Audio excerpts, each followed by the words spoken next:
40 سال کے بعد ایک دم ہوش آتا ہے اس مسجد کو گرانا ہے اور یہاں پر جو پارک بنانا اب اس کو تبصرے شروع میں قبضے کی جگہ ہے، پارک کی جگہ ہے، یہ جگہ ہے، وہ جگہ ہے، ٹھیک ہے جی عدالت کا فیصلہ ہے، کورٹ کا فیصلہ ہے، کورٹ نے تو بہت فیصلے دیے، عدالت نے تو بہت فیصلے دیے، ہم نے یہی باتیں تو کن لوگوں کو برا لگا۔ ممتاز قاضی کو سزائے موت سنانے والی بھی عدالت، کاش اس وقت کھڑے ہو جاتے، کاش اس وقت کھڑے ہو جاتے۔ آج عدالت کے فیصلے میں لوگ انگلیاں اٹھا رہے ہیں، کیوں اٹھا رہے؟ عدالت کا فیصلہ ماننا ہے نا، مانو۔ ممتاز قاضی کو اقتدار کی طرف لے جانے والے بھی عدالت، آسیہ مسیح کو چھوڑنے والے بھی عدالت۔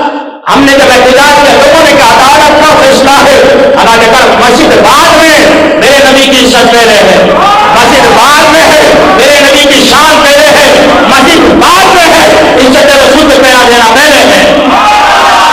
بچنا کسی کا بھی نہیں تھا، میرے بابا نے کہا تھا بچنا کسی کا بھی نہیں۔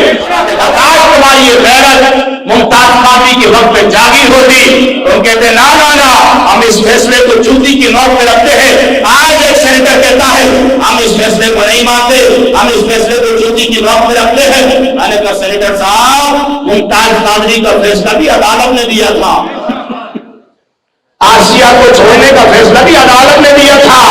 اس وقت تو آپ نون لیگ کی گود میں بیٹھے ہوئے تھے، اللہ نے کہا اس وقت آپ نون کی گود میں بیٹھ کر ان کی بولی بول رہے تھے اور آپ ہی کے بیان آ رہے تھے۔ نا جی، یہ تو جی عدالت کا فیصلہ ہے۔ اب عدالت کا فیصلہ ہے، جو بھی فیصلہ ہو اب ماننا ہوگا، کیونکہ سب سے پہلے میرے نبی کی شان ہے۔